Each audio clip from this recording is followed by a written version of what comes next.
ఎవరినో కించపరచటానికో తక్కువ చేసి చూపేందుకో లేక తాము ఇచ్చిన హామీల్ని ఎగవేసేందుకో శ్వేతపత్రాన్ని ప్రవేశపెట్టలేదన్నారు తెలంగాణ సీఎం రేవంత్ రెడ్డి. వాస్తవాలను ప్రజలకు వివరించేందుకే శ్వేతపత్రాన్ని విడుదల చేశామని స్పష్టం చేశారు. రాష్ట్ర అభివృద్ధి కోసం అన్ని పార్టీలను కలుపుకొని పోతామని అన్నారు. అందులో భాగంగానే ప్రధాని కలిసేందుకు తాను స్వయంగా బీజేపీ రాష్ట్ర అధ్యక్షుడు కిషన్ రెడ్డికి ఫోన్ చేసి మాట్లాడానని, ప్రధానమంత్రిని కలుద్దామని స్వయంగా ప్రతిపాదించానని రేవంత్ రెడ్డి తెలిపారు. గ్రేటర్ హైదరాబాద్ అభివృద్ధికి అన్ని పార్టీలతో చర్చిస్తామన్నారు ముఖ్యమంత్రి. ఈ శ్వేతపత్రము ఎవరినో కించపరచడానికో ఎవరినో తక్కువ చేసి చూపించడానికో లేకపోతే మేమేదో రాజకీయంగా ప్రయోజనం పొందడానికో లేదా మేమిచ్చిన ప్రజలకిచ్చిన గ్యారంటీలను ఎగవేయడానికో ఈరోజు ఇది పెట్టలే. ఇప్పటి వరకు అవాస్తవాలతో అభూత కల్పనలతో ఆర్భాటపు ప్రచారాలతో ఈ రాష్ట్రమంతా బాగుంది, మేము అద్భుతాలను ఆవిష్కరించినామని చెప్పుకుంటున్నప్పుడు వాస్తవ పరిస్థితులను ఇక్కడ పెట్టినాం. ఈ వాస్తవ పరిస్థితులు కొంతమందికి చేదుగా ఉండొచ్చు, కొంతమందికి కళ్ళు తెరిపించే విధంగా ఉండొచ్చు, ఇంకొంతమందికి ఉన్న పరిస్థితులను అర్థం చేసుకొని పకడ్బందీ భవిష్యత్తు ప్రణాళికలను మనం నిర్ణయించుకొని ముందుకు వెళ్ళడానికి ఉపయోగపడుతుందని ఇంకొంతమందికి ఉండొచ్చు. మా ఉద్దేశం, మా ప్రభుత్వం ఉద్దేశం ప్రజలు అన్ని గుర్తించింది కాబట్టే 10 సంవత్సరాల తర్వాత వాళ్ళని అధికారంలో నుంచి ప్రతిపక్షానికి పంపించిండ్రు, మాకు అధికారాన్ని ఇచ్చిండ్రు.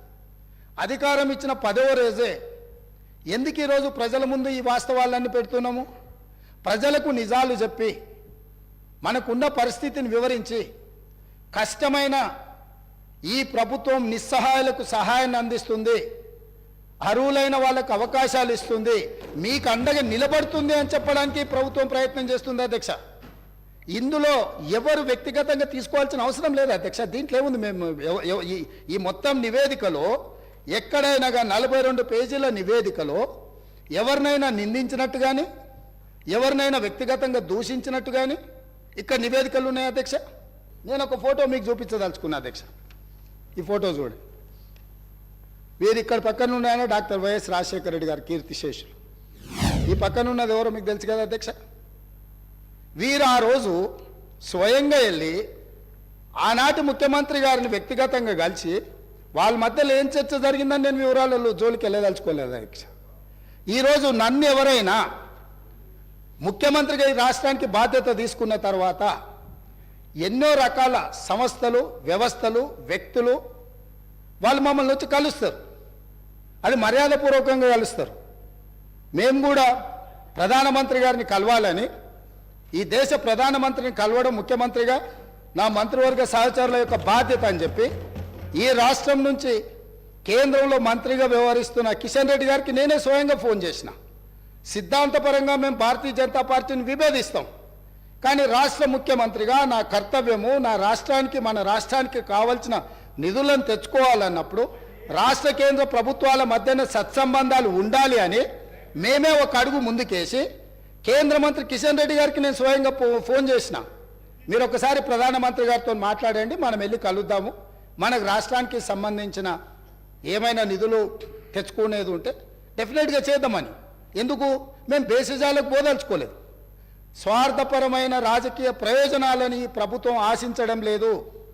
తాత్కాలికమైన లాభాల కోసము మేము ఎలాంటి దుందుడుకు చర్యలకు మేము పాల్పడదలుచుకోలేదు అధ్యక్ష. అందుకే ఈరోజు కాబట్టి ఇప్పటికైనా గతంలో చేసిన తప్పులనే మళ్ళీ మేము వితండవాదంతో మీ మీద దాడులు చేస్తామనే విధానాన్ని ప్రతిపక్ష పార్టీ వదులుకోవాలి. వాళ్ళకి ఏమైనా బాధ ఉండొచ్చు, ఇక్కడి నుంచి అక్కడికి వెళ్ళినప్పుడు సహజంగా ఉంటుంది, దుఃఖం కూడా ఉంటుంది. కొంతమందికి జీవితంలో నెరవేరని కోరికలు ఉంటాయి. తండ్రిని కూడా అడ్డు తొలగించుకొని కుర్చీలో కూర్చోవాలనేటోళ్ళు కూడా ఉంటారు. ఔరంగజేబు స్టోరీలు ఇవన్నీ మనం చూసినాం కదా అధ్యక్ష చరిత్రలో.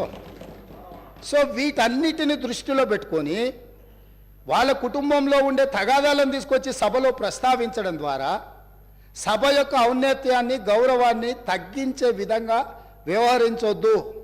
ఈ ప్రభుత్వం జిమ్మెదారితో ఇక్కడ ఉన్నది. ఈ ప్రభుత్వం జిమ్మెదారితో ఇచ్చిన మాటను నిలబెట్టుకుంటుంది. ఈ ప్రభుత్వం సహేతుకమైన సలహాలు సూచనలు ప్రతిపక్షాలు ఇచ్చినప్పుడు తప్పకుండా స్వీకరిస్తుంది. మిత్రుడు అక్బరుద్దీన్ ఓవైసీ గారు ఏవైతే అంశాలను లేవనెత్తిండో చాలా విషయాలు వాళ్ళు లేవనెత్తిండ్రు, మా అధికారులు నోట్ చేసుకున్నారు.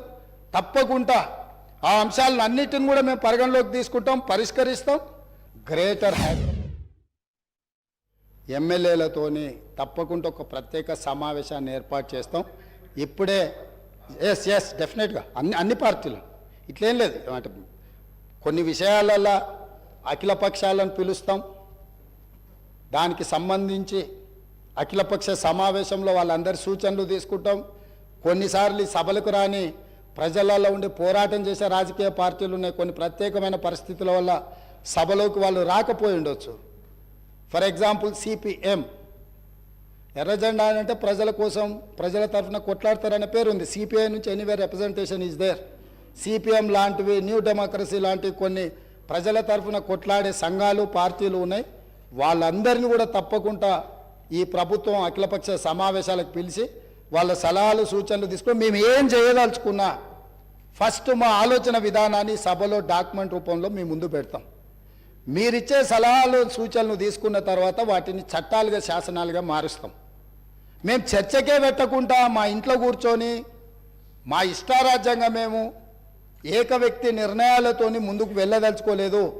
119 మంది శాసనసభ్యులు కలిసినప్పుడే, 17 మంది పార్లమెంట్ సభ్యులు కలిసినప్పుడే, 40 మంది శాసన మండలి సభ్యులు కలిసినప్పుడే, 11 మంది రాజ్యసభ సభ్యులు, 7 మంది మన తరఫున ఉన్నవాళ్ళు, మనతోని రాజ్యసభలో ఉన్న సభ్యులు వచ్చినప్పుడే ఈ చట్టాలకు ఈ శాసనాలకు కొంత గౌరవం ఉంటుంది.